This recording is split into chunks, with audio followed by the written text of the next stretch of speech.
Okay guys, end of day 3 with end of day. Kim is packed up, he's going home. We have both sides fully open. To give you an idea, we've finally got the wall in between the office and the bedroom. So both windows are in. That's Jake's room. You can imagine a wall right about here. So I'm standing in the office and we have a wall now separating the office from the master bedroom. Let's walk through here into our master bedroom, which has 2 of the 3 windows installed. We didn't do this one yet because it is scorching hot outside. That is our bedroom, and this is the wall we put up. So our plan, we deliberately extended this bedroom wall. Typically it's about here or there, something like that.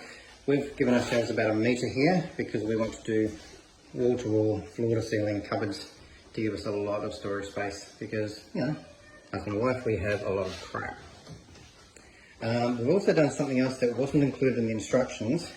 So down here are the hinge points from when the floor came down from the ordered it, and we've put that same D rubber that I showed you in the gaps just to help seal it. So then when you put our trim panel over the top, it completely hides it and stops bugs from coming up.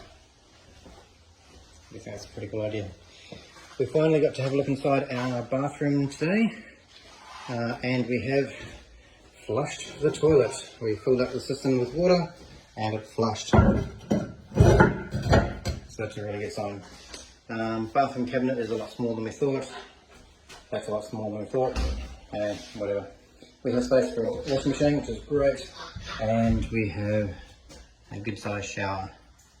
The shower head is not what we expected based on the pictures of what we saw, but Michelle says she loves it, so it's fine. Shower glass is frosted for privacy. Lovely. Into the kitchen. The kitchen has been assembled. All the cabinets are in their final resting place, and the stone benchtop is all epoxied together. So we can come along and seal all the gaps down here. All we need to do is put in our little backsplash up against the edge to stop water leakage, and then we have our skirting to go underneath to make it look nice and pretty. And obviously there are no handles on here yet because they're on the wrong side of the doors. Transportation. We have test fitted our sink. One thing I love about this sink, which I didn't expect, this sound deadening. Now, me being in the audio industry, sound deadening is massive, but this is great for a sink. I would never have thought about it. But, yeah, there we go. Other than that, we found a new way of doing our walls. This wall is now sealed. That window's in. That window is in.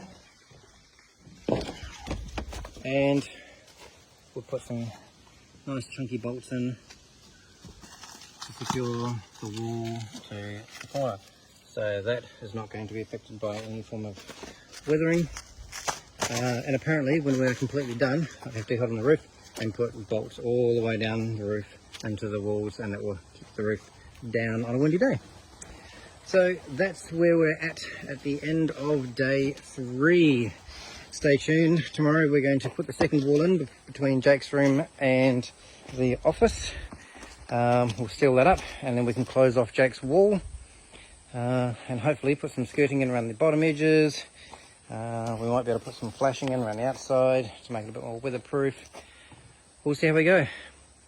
But for today, that is it.